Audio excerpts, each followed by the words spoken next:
Welcome back, everybody, to the Me and Jesse podcast. I am Mark Pavlich, away in the Grove, the big, sexy Jesse Martineau, and our special guest today, everybody, all the way from Tulsa, Oklahoma.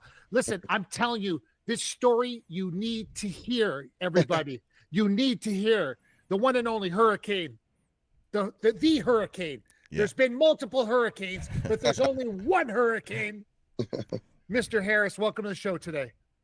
I appreciate you having me. Sorry, I ran you through a roller coaster. I had a local radio station hit me up last minute. I moved it around, but I'm glad I'm here. You went global. You went global today. I went. I told him, I said, it's more important. No offense to that. You know what, Gerald? The thing is I know your story because I was in the MMA game from the beginning, right? So the crazy part was I know your story and I know where you came from. I know how it happened, but I'm still perplexed how a person of your magnitude wins 3 fights in a row in the UFC, kills 2 of the guys, literally got bonuses on both guys. Literally, you know what's funny, Gerald? I talked to 20 people. They knew you were coming on the show. 20 people all had a different story than the one you're going to tell. Do you know, Jesse, he had 3 fights in a row, killed 2 of the 3 guys, like murdered them, like knockouts of knockouts. Like, here's your bonus money and please come back. Yeah. Loses the fight. This has been driving me nuts, this whole question. And then loses 1 fight by a decision and then gets cut. Yeah. And I'm like, wait a second, man. I've been around. I've been there from the beginning in the MMA world, okay? At one time, there was the UFC and the MFC, okay, that I owned. And I remember reading that, and I'm like, something's not right here, man. Like, what is going on here? Like, this is so wrong. And this is Joe Silva's era. This is when Joe Silva was around at the time. And I was like, and I could ask Joe. I could have asked him, but he would have lied to me at the time. Yeah. And now that we got you on the show, I'm like, man, Gerald, please, Gerald, tell the truth. Tell everybody, because you can check everywhere and everybody's got a different story. I've told this story in Walmart. I mean, people all the time to this day. Yeah. What happened? How'd you get cut? I'm gonna tell you please. God, I can tell this story 1,000 times, and I promise you, one sentence won't change.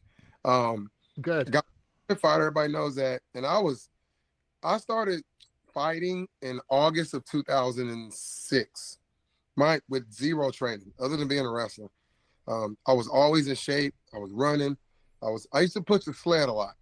I didn't spar until I fought Fabio Leopoldo, which was my 7th fight.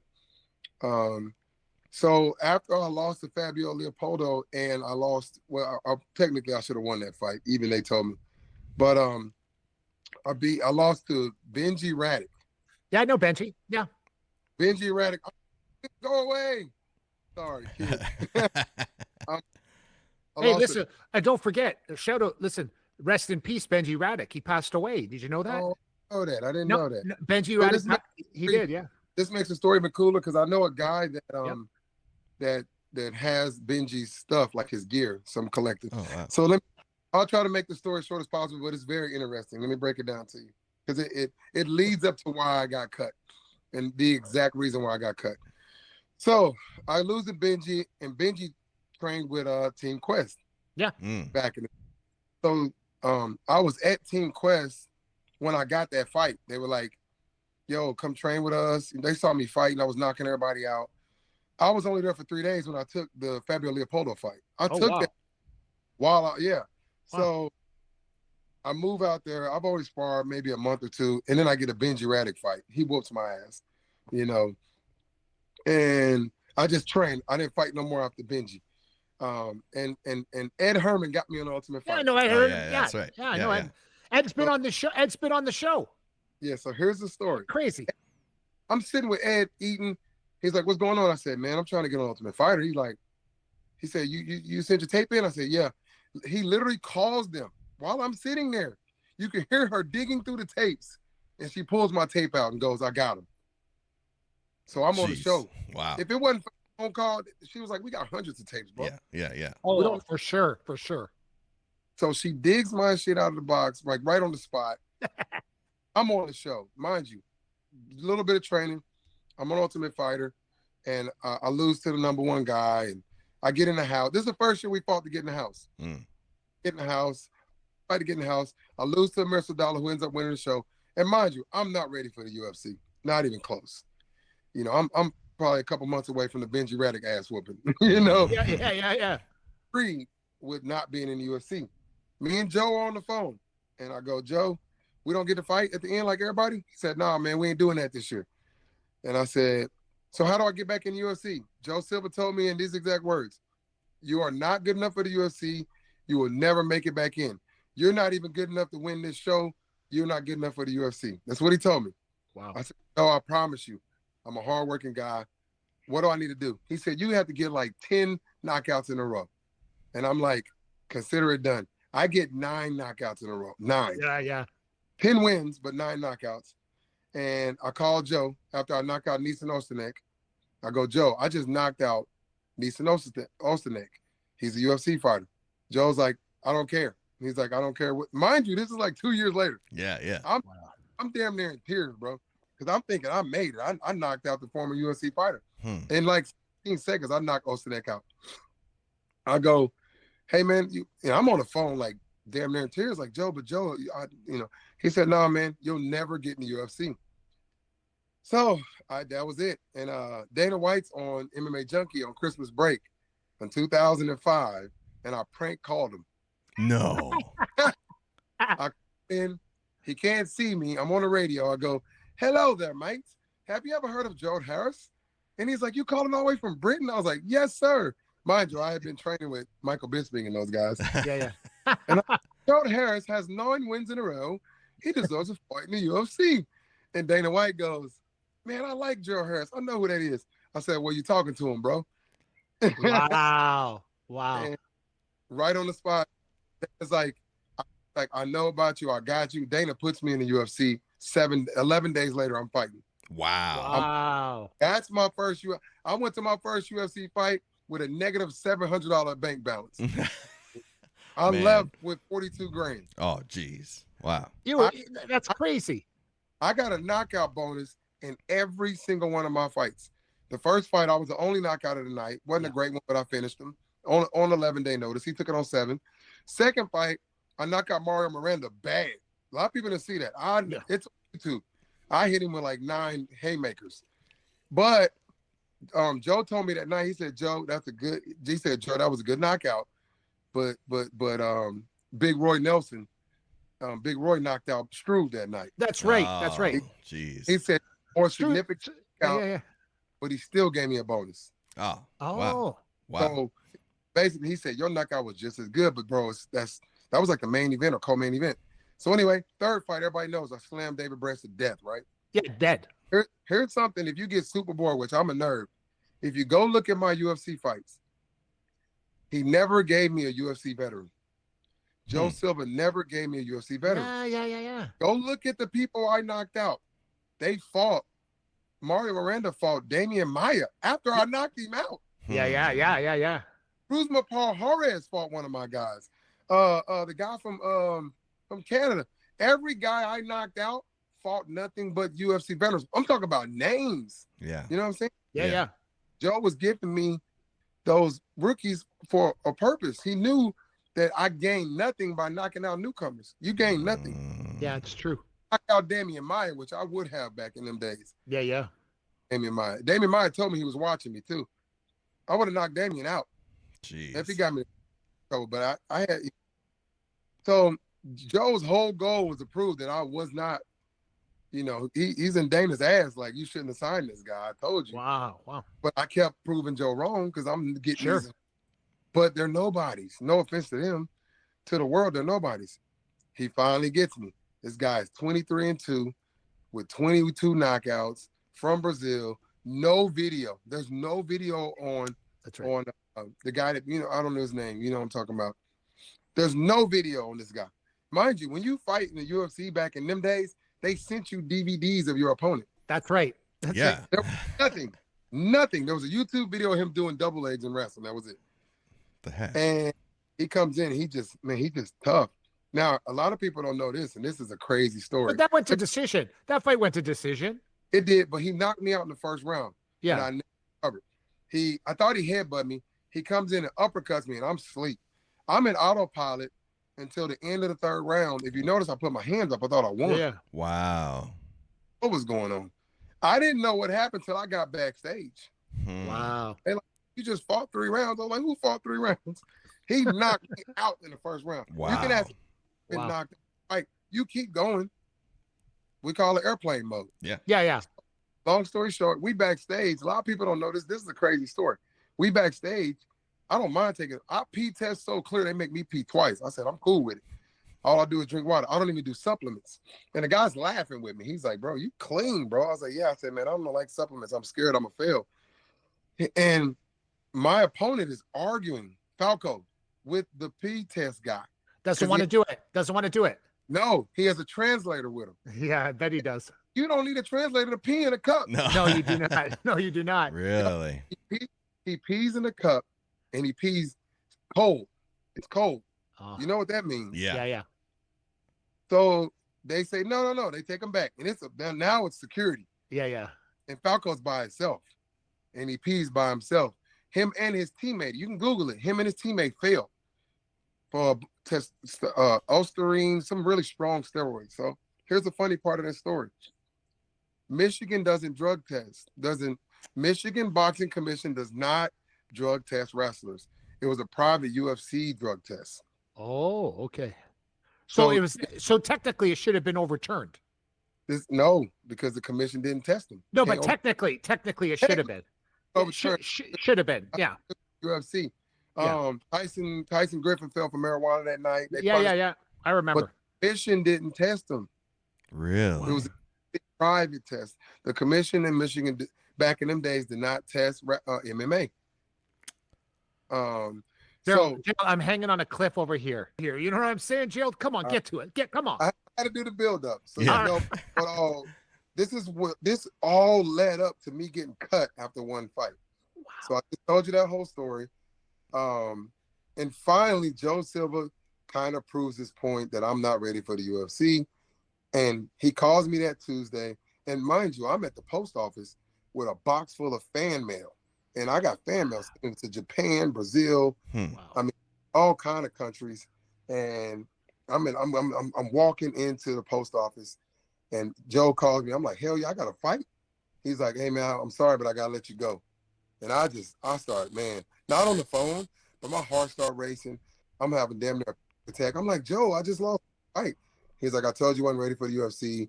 That's it, man. It just you can't do it, whatever. And he hangs up on me, man.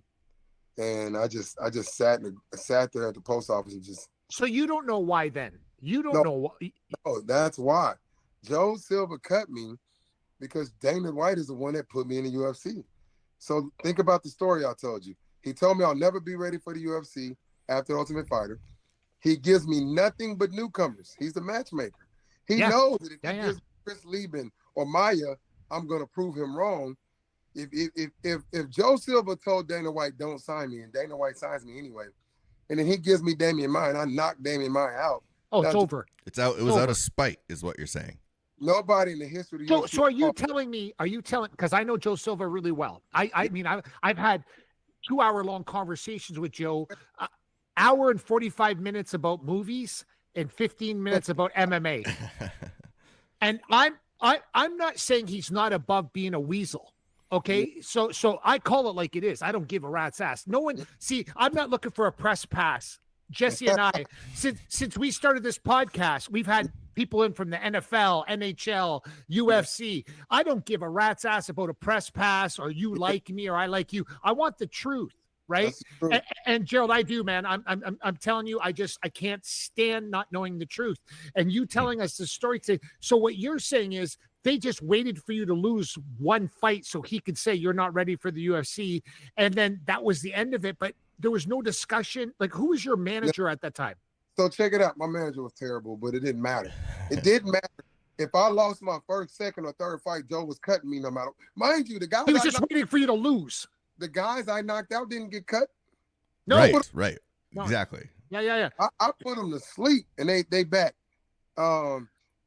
My guy ended up getting cut. They were gonna cut him because he failed a drug test. Yeah. And he all kind of noise. They found out he had like some domestic violence. They found same with Branch. Branch got cut for no, about 3 or 4 fights after that, man. no, but for steroids after, right? He got cut. Branch did. I don't remember, but I know he I had think about so. after me. He Yeah. fought Paul Perez. That's Mm. right. That's right. Yeah. Yeah. Think about the whole story I told you in the build up to Joe wanted to prove Dana wrong. Dana got me in, mind you. Dana White get me in is kind of like you ask your mama, can your friend stay tonight? She say no, and you go ask your dad. Yeah, it's not good. Yeah, I know. It's true. That's good. I like that. It's true. So mind you, when I prank called Dana, it wasn't with that intention. It just happened. Just for fun. Well, I had no idea he was gonna be on the damn radio station. Yeah. For that prank call, I probably would have never been in the UFC. Wow. So was that a spite? Well, it was 100% out of spite. It was spite. It was. Hey, he'll Yeah. tell you he'll probably tell you I wasn't good enough for the UFC. I wasn't ready. Like, come on, man. You saw No. You were definitely good enough for the UFC, and let's clarify that on the Me and Jesse podcast today. Listen, someone that knows about MMA, but I always got along with Joe really well, but he did have a weasel in him. Do you know what I'm saying? Because he is even as a stature as a human being, he's very weaselly. You know what I mean? So that's he's a weaselly guy. He's a small little guy. He's never threw a punch in his life. He doesn't know how to do anything with combativeness. But he was arguably one of the greatest matchmakers of all time. But this is what happens. I think that Joe was an amazing matchmaker, but his personality got in the way with his judgment sometimes. I shouldn't have fought for. Is that why? Do you think like that? Yeah. Let's say why they let him go. Do you think that kind of plays into it? Because if you do it to one time, I mean, there's a chance that you're doing it on other places too. Well, yeah, I mean, he didn't have a good reputation. No. If you want good side, and now I will say that the fight that I had, it wasn't entertaining. It wasn't the greatest fight. It was a boring fight. But not to cut someone. It wasn't a get cut fight. No. I seen it.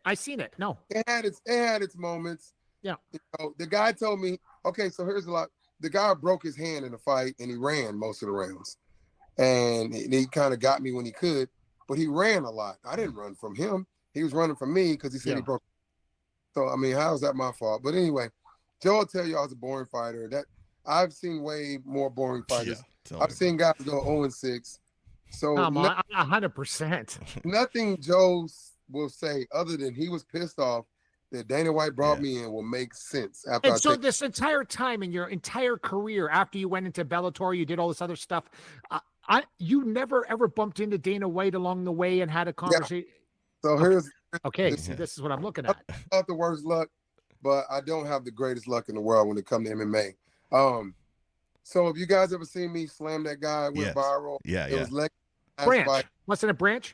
No, it was way worse. You have never seen an Aaron Cobb slam? Yeah. I have seen it. It's like they're called the slam dunk now. Like everyone knows. Yeah. So here was.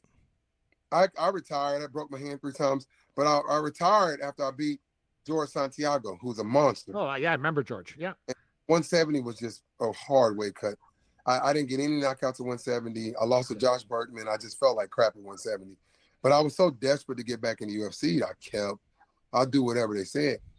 So I go back up to 185. I come out of retirement and slam this guy to death damn near. UFC calls me and they're like, hey, the Ultimate Fighter is back. It's called the comeback season, right? Season 25. They like, we got Jesse Taylor. We got all these niggas, right? Yeah. Like, it's so much better than going back into the UFC because you may get a fight 12-12. You might lose 12. The Ultimate Fighter is just a great setup. You may not get famous over, but you're building a fan base is what we need. No question. Right. So I'm like, hell yeah. I fly out. I do the interview. I murder the interview. They're dying laughing in the interview. Obviously, I passed the drug test, and I'm on the show. I'm in. I get on the show the day before I fly out. You don't get your coach at the Ultimate Fighter. You take whatever coaches they got. That's right. TJ and them. I said, Coach, let's get one more in before we go. And I'm shadow boxing while my coach is getting his pads on, and I tore my damn Achilles tendon. No. Oh no. I tore it. Go. I'm on the phone. Just wait till I get done. Sorry, kids. I told you I It's can't. like Yeah, it, kids, man. kids. What are we gonna It's do? good. They don't care what I'm They doing. don't care. They don't care. I Dad, could you, be- Dad, whatever. I Yeah. could PR like beep, Dad. So I'm on the Ultimate Fighter 25. Predicted to win it. One of the coaches, it wasn't TJ, it was the other guy, had inboxed me. It was like, bro, you were my number one pick. And, I had friends that were coaching. Tore my Achilles, complete tear, bro. Tore it. Jeez. So that was your back. That was your way back in. I was in, basically would have did good on the show, got back in the UFC. Jesse ends up winning it and fell on a drug test, like everybody said. Yeah. Because this is what a lot of people do. And it's not the UFC's fault. Because you're not going to drug test people. People will pass the drug test to get on the Ultimate Fighter, and then they just get right back on that Yeah, shit. exactly. Correct. Yeah. Correct. Hardcore. I would bet anybody any amount of money, even that I don't have, that I'll pass the drug test any day. Any day. You can test tomorrow. Just don't. Now, I don't find guys doing supplements or whatever they believe in, nutrition. I'm just an all-natural dude. I just don't believe in it. But anyway, so that was my ticket back in the UFC. And the last time I saw Dana White, they were fighting Oklahoma City. And I was like, yo, Dana, what's up? He's like, I thought you messed up your leg or tore your Achilles. I said, I did, but I'm back. I'm ready. I wasn't ready. Yeah. I was walking real stiff. I took some fights I shouldn't have took at that point. I mean, I went to Bellator and I went one draw and 3 losses. Yeah. I mean, anybody. That's when you know. That's when you know when that happens, because now don't forget, now you have different interests in life. Now all of a sudden, I know you have a large family too as well. Like you got kids you got like kids running around, you got gym, you got, it's nuts. When I was in the UFC, man, it was me. I had 3 kids and I all I did was train. I didn't have a job. I worked out 3-4 times a day. I mean, now I got a blended family of 8, 2 dogs, a cat, a turtle. My mom lives with me. Yeah, it's crazy. I'm a school teacher. I'm doing it all. You're a school teacher now. Yeah, I've been teaching off since 2003. Yeah. I quit the fight, and then every time I got cut or didn't make it in fighting, I went back to teaching. I mean, my degree paid off. So I'm still teaching. I love teaching. I coach. I actually won National Girls Wrestling Coach of the Year. Come on. Really?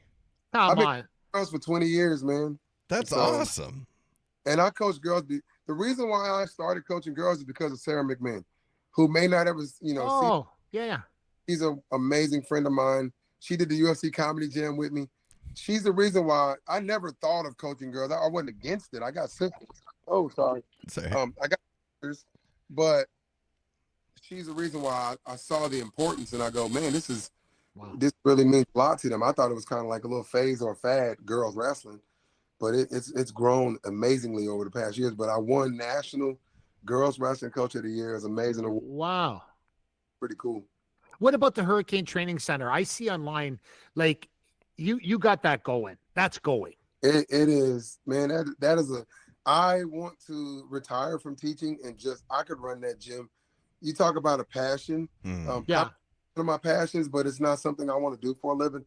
I don't know a lot of happy comedians. They just It's true. Make people laugh and they go back in the back and they're depressed. Yeah. You still got a divorce to deal with. And it's so true. IRS. I love my gym. I could live there if my wife let me. And the reason why I just love people. I'm a people person.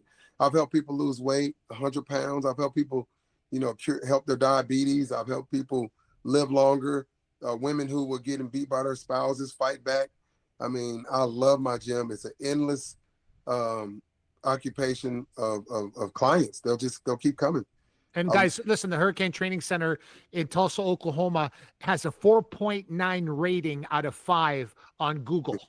The guy that gave me the low rating never forget him. No, forget him. That's right. That's how it always happens. That guy doesn't get even 1 second of time on this podcast. A 4.9 out of 5 rating, everybody. And he's got more than, 50, 60, 70, rating on there. If you're in the Tulsa area, anywhere within that vicinity, if you're not going to the Hurricane Training Center, there's something wrong with you, because you should go on his Instagram and see for yourself the energy in that gym. You can feel it from the Instagram page. You can feel it from the people training there, all walks of life, every color, every creed, every religion. every nationality, you name it, is in that gym. It is something special, man. You can tell. Just go to the Instagram, and I'll put it on our Facebook page after after the show's over, so you can actually see for yourself, and you can just watch it, and you'll be inspired. Trust me. That's my retirement plan. Good. Love it. Until I take my last breath, I'm gonna be in that fitness center. I will tell a short, quick story. Is COVID scared me. I had to close for 3 months.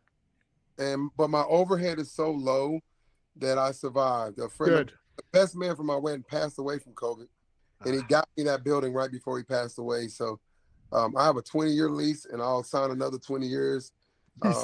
Amazing. It's actually inside of a grocery store. What? In the grocery store? Yeah, you know how you go. Okay, you guys are older like me. I'm not gonna say old, but yeah. We're older. Like I'm older. The little rental movie places that would be. Yeah. I'm in one of those. Oh, sweet. Wow. Yeah. So it's just a little 4,000 square foot.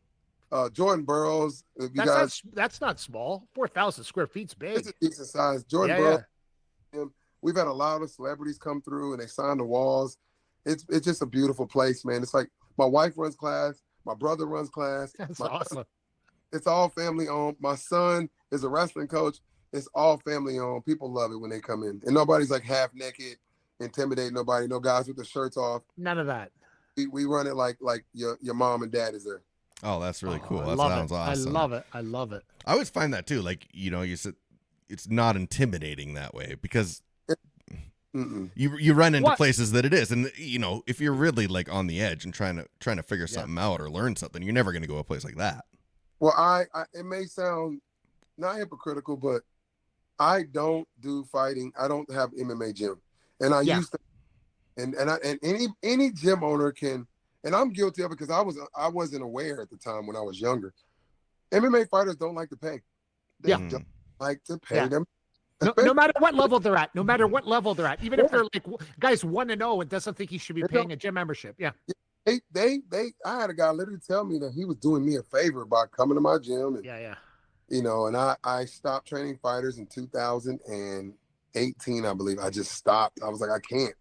It's a lot of, I like wrestling because it's not about the money. I pour into these kids. I've got kids in college now. I've got over 30 kids wrestling in college right now. Jeez. And I just pour into these kids from kindergarten all the way till they graduate. And I'm not worried about no fights and how much money they can make. I can sit in the corner. But MMA coach, you got to be full-time. It's not a part-time thing. Correct. I don't ever see myself doing it. I love what I do with the fitness and the wrestling, youth wrestling. I help fighters. They'll come in like Matt Dixon. If you guys ever heard of him, he's an up-and-coming fighter from Oklahoma. He comes to my gym every once in a while. I'm not claiming his talent, but he likes to work with me on his wrestling. But as far as me being an MMA coach, it's not happening. No. Yeah, well, jeez. I mean, he sounds like you got an awesome thing there. I want to take us back just a bit to the story in the post office when Joe Silva hung up on you. I just want to know, like you said, it was devastating at the time. What did you do after that? Because a lot of people, that's kind of the end, and they just kind of give up. But you didn't. I damn near had a mental breakdown. No bull. Like, yeah, for sure. Post office, and I was in shock. And I had all that mail. And matter of fact, I had just sent the mail off, and I was in there, and I'm in there taking pictures with people, and I got a little knot on my head. I didn't look too bad. Wait, real quick, I'll backtrack. After I got beat, what's crazy is one of the Fertitta brothers, as I was getting on the plane, bus morning, I don't know which Fertitta brother was, super nice guy. I don't think he'll ever heard this story. He said, "Hey, you fought your butt off. I want you to stay in the UFC." He said, I'm proud of you. You fought hard. I said, "Man, thank you. I appreciate that." I had a black eye, and I got back, and he ran to me and shook my to me. Getting cut sucked, but just for the Fertitta brother, whichever one it was, that was meant a lot to me. So, back to the post office. So the post office was probably 2 miles from my coach's house, and I drove to his house, and I was at his gate. His dog was barking at me, and I was just staring. And he's like, "What's wrong, bro? What's wrong, bro?" This is like my brother. And he comes to get me, and I'm usually scared of his dogs. He walked me right in, right past the dogs. And I just sat on his couch, and I said, "I got cut, man." And he lost it. He can't even imagine. He couldn't even imagine. That's messed up. But I'm going to tell you something. We knew in the back of our minds that Joe Silva didn't like me. He couldn't stand me. And Dana White, I was never going to get in the UFC with Joe Silva. Never. I wish we would have known each other back then in another time, Gerald, because when I had the MFC, I had it for 16 years. And a lot of guys fought in it. And I used to tell guys all the time, don't worry about Joe Silva. When I got past the part, I used to train Jason McDonald in the UFC. Yep. I used to train a bunch of guys. And that was my real passion in life. I was a great promoter, but people didn't know my training was what I was more like the Rain Man for training. So, but what happened was people didn't realize that when you came to the MFC and you became the champion, if I wanted to, I could release you from your contract and everybody went to the UFC. It was like a feeder. But I made sure I wasn't a feeder. So what I would do is you'd become the champion. Joe Silva would call me and I go, no, he's under contract. And he'd go, what do you mean? He wants to come in the UFC? I go, yeah, he does. But I'm not letting my champion make me look like a feeder system. Because I signed the deal with Mark Cuban. I'm on Access TV. Now I'm a big shot in Canada. I'm on ESPN, TSN. So I'm like, nah. Joe's like, what do you mean no? I go, no, he's not going. Then I tell him, okay, you're going to win one more fight and I'll let you go after that fight. You know what I'm saying?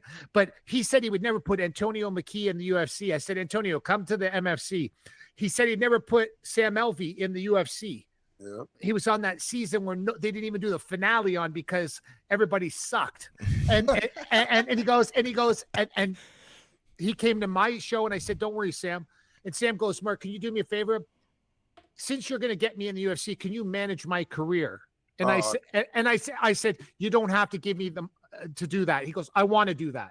I want to give you the money to do that. And I said, okay, when you get it, and after a while, let your wife take over or whatever. And she did. And I was like, no problem. But he compensated me for getting him in the UFC. Yeah. And I said, but I tried to tell people it was so funny because there was fighters I didn't like that were so rude. And the UFC called and I said, yeah, you want the contract? Tell your agent that I don't like, and we know the agents that we don't like, that they're still around today. I said, tell him to Western Union me $5,000 US, and I'll release you from your I'm out. Yeah, I go, you can leave right now.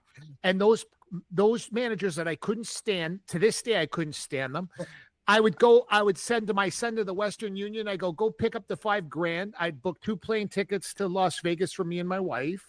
I'd bring another, whatever. And I'd go and travel. And I remember that because there were so many scumball agents at the time that I couldn't stand the way they were operating, that I made them pay to get them out of their contracts, So, what's his name? The big Brazilian guy that just was done in the UFC. He was UFC champ, Glover Teixeira. Glover, yeah. Glover. He was signed to the MFC, didn't even fight. And I made Ed Soares, the Brazilian pimp, go get the money and deposit it, to me, because I was like, you're a pimp, Ed, and you really are. You're the pimp of pimps, and I want the money. And that's how it worked. But they're all been sour about that to this day. But that's how I ran it. You know what I mean? But anybody that was cool with me, no problem. You just go. So look, since we're talking about scumbag agents, I can put this on record. Yes, you can. Please do. Pearl out of New Mexico. My manager went to jail for child support. Super nice guy. Wow. Game long time. Amazing guy. Didn't charge me anything. And he went to jail right before I got signed to the UFC. Wow. For child support. Yeah. America don't mess around, eh? America don't mess around. But you go to jail for 6 months, now you're 6 more months behind. How does that make sense? Yeah, I know. No. So Rashad Evans hooks me up with this guy out of New Mexico who's pretty much at Greg Jackson's, taking all the up and coming talent. This guy signs me, slick talker. I don't like slick talkers, but he was nice, and I went ahead and went with him. Man, come to find out, this dude was stealing money from me the entire time, dude. No. So I fought Muscle Farm, from what I remember. When I fought the fight I lost, Muscle Farm gave me $10,000 or something like that. This dude gave me 2. He kept 8. He kept a bunch of money. So check it out. What he was doing, this back in the day when UFC sponsorships was on your shorts and you was getting paid. Yeah. So he's taking all the money in and cutting me a check and pretending to take his 15% or whatever it is but he's cutting me horrible checks. And I'm not gonna say the person's name, but the person that worked with him showed me the bank statements. Oh no. He's like, look, Muscle Farm, boom. He only gave you this much. Look at this. Boom. Jesus. Wow. Robbing me, bro. He's like, Buffalo Wild Wings. How much you give up? I said, 1,500. He said, no, man, $5,000. Like, he breaking it down. Yeah, so this is how this dude's a snake. He got ran out of, you can ask anybody that Greg Jackson, he got because he was stealing from everybody. And, you know, they called him out for it. They're like, yo, man, I don't know sponsorship money. But yeah, that was my experience with a manager. I just managed myself after that. I didn't want to deal with nobody else. I negotiated my own deals, and that was it. So, you know, I do remember that one time, and I think I'll remember the year, but I think it was 2009 when your brother passed away. I never forgot this, man. And you fought like a week later. Yeah. And I remember it, and I was like, I can't believe you're fighting. I was like shocked because I know that's something you just can't shake off. You know, your brother. Make sure it was like a hit and run kind of thing, wasn't it? I'll explain to you. So here's what happened with that story. Shit, you hear the talk. You got to warn me for those questions. Yeah, I know, man. This is the Me and Jesse podcast. We're not going to come. We come soft, but we want to know the real stories because no one knows them. I don't have a problem telling the story. Yeah, But so my brother was on a motorcycle, and there was an 18-year-old kid. There's a crazy story with this too. My mom lives with me. I'll explain why I said that in a minute. 18-year-old kid on his way to do community service. Looks left, looks right, looks left again. There's a diesel coming. The diesel goes, he makes a left turn. My brother smacks into the side of his car. Kills him on impact, supposedly. Cracked his ribs, pierced his lung, his heart, and all that stuff. So they're trying to do CPR and all this. But my brother passes away.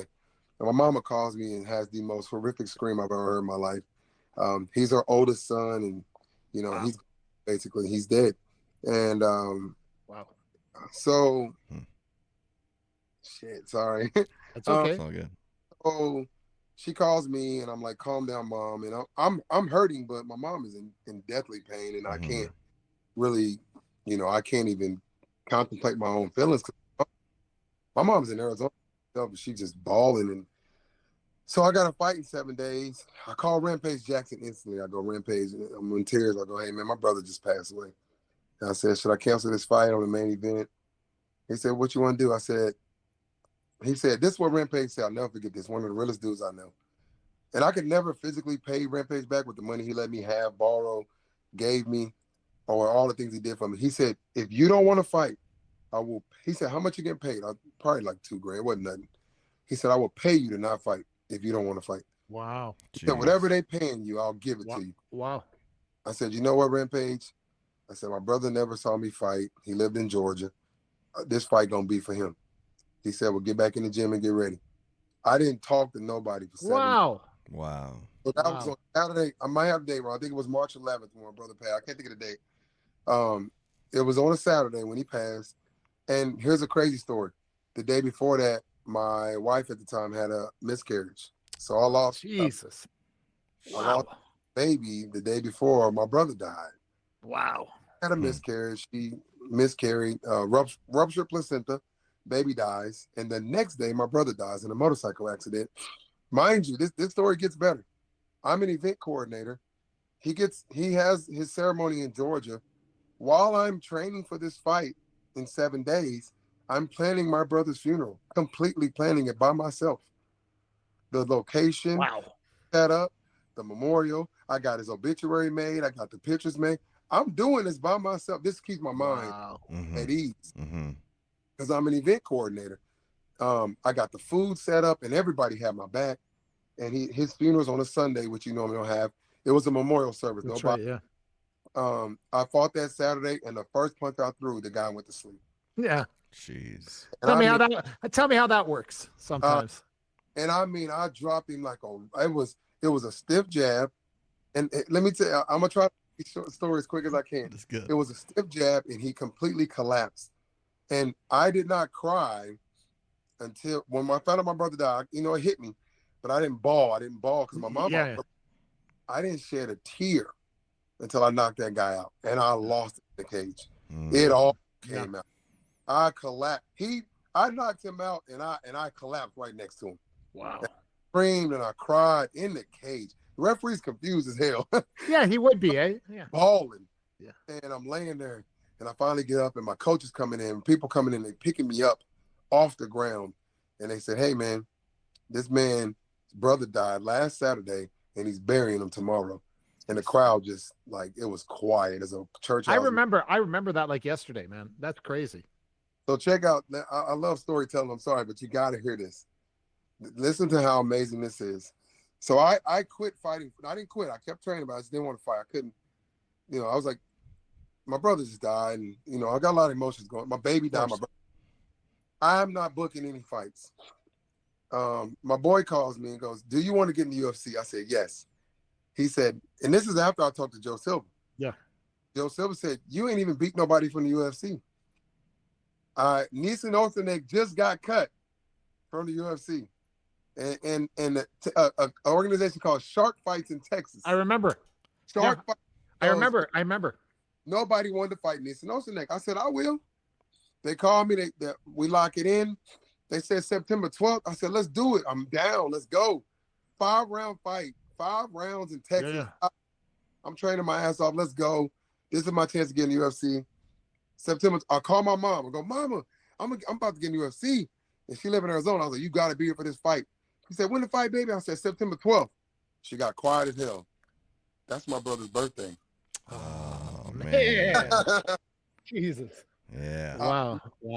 Now I'll go long story short on this one. It's my brother's birthday, so the pressure is mounted.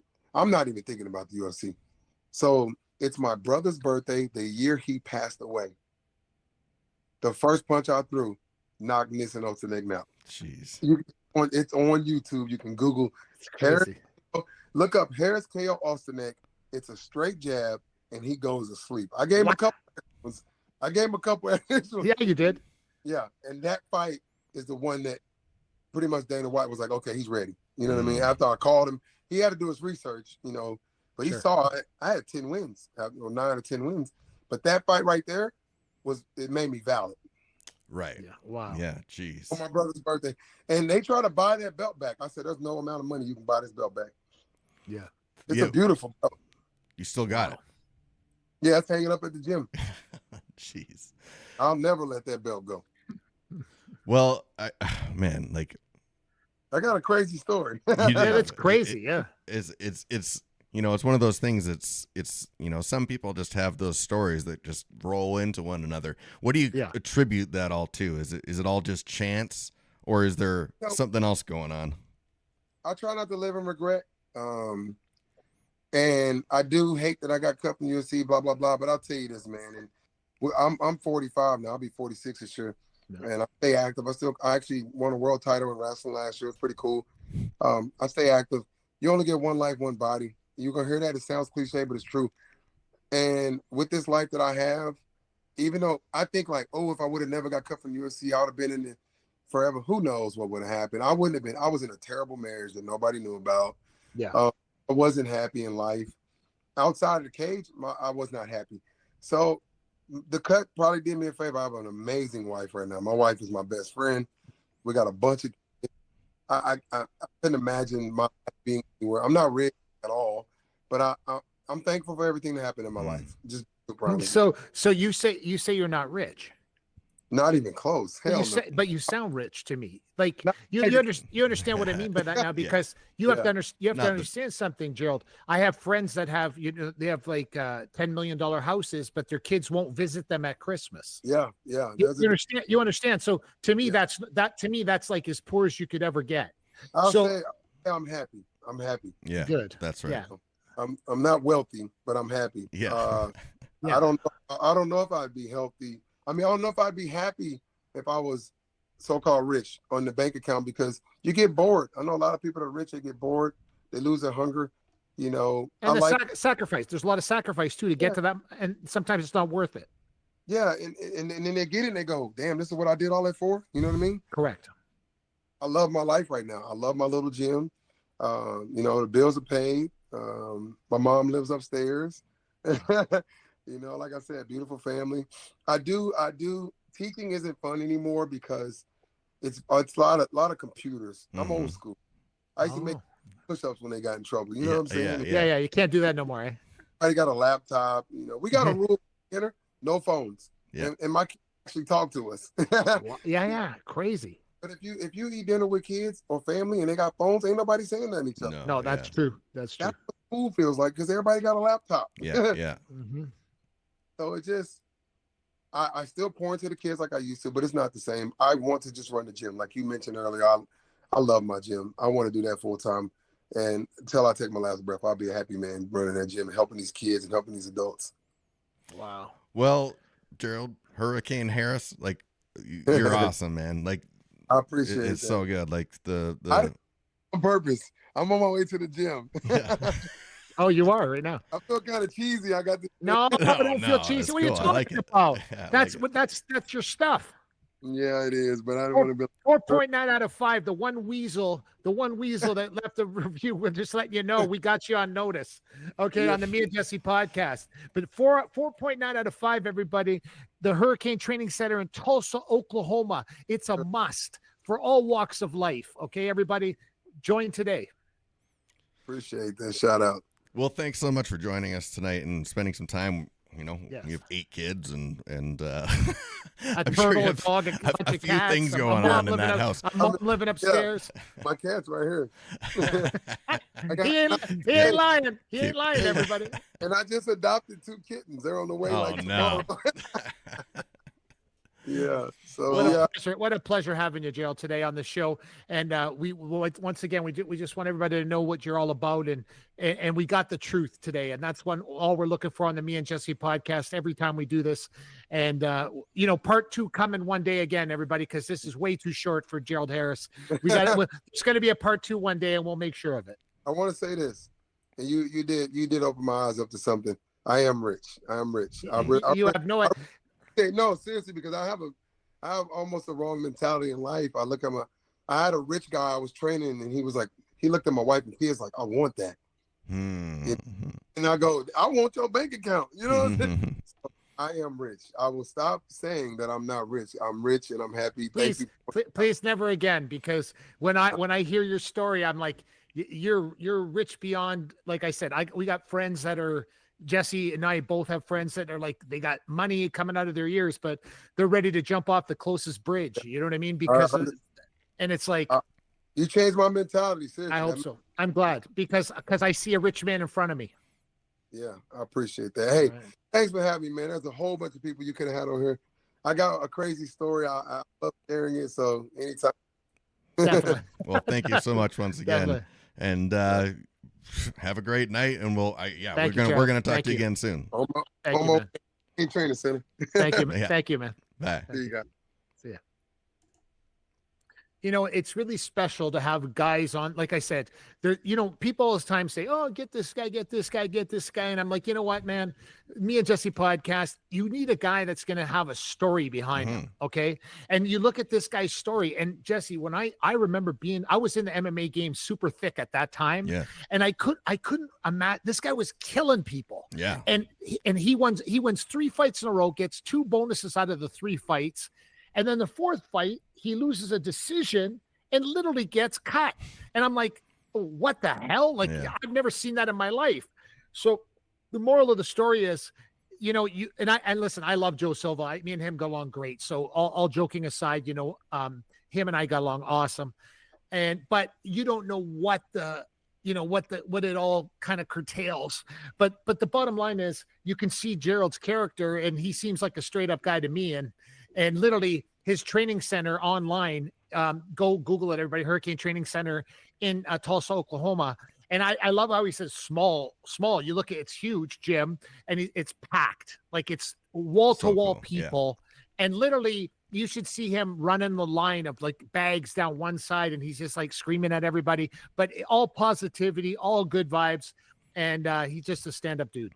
Yeah. Another awesome guest. And he, tremendous story and inspirational, but then also too, like, not giving up, because how many chances was there to like pack it in, really? Correct. There's a lot of those events that would have. And so, but he just kept going. And I think at the end of the day, we all realized that he's pretty rich. There you go. I would say so. And don't forget about our sponsors, everybody at Crystal Glass. Once again, renewed for 2025. Crystal Glass, a company that's been in business for over 75 plus years. Crystal Glass, your clear choice for all your glass needs. Call 310 Glass or go to crystalglass.ca today. Well, everybody, thanks again for joining us, Gerald. It's awesome to hear a story like that. And guys, next week, don't forget, next week too, Jesse. Yes. Next week, we have Lance Gibson Jr. and Sr. together on the show. And I know Lance Gibson for over 20 years, everybody. He was in the UFC. His son's now a huge, inspiring fighter, fantastic fighter. And now they're both going to be on the show together next week. So we're super excited. I mean, Lance has been in the UFC. He's been doing stuff with Jackie Chan. He's done like movies. He's done it all. I mean, he's just an awesome guy. Great gym out in BC, and he'll be on the show next week with his son. Well, that sounds good. And then, that's Mark Pavlich over there. I'm Jesse Martineau. Until next time, everybody, this has been the Me and Jesse podcast. We'll see you next time. Have a good week. Thanks for watching the Me and Jesse podcast. Follow us at facebook.com/Me and Jesse.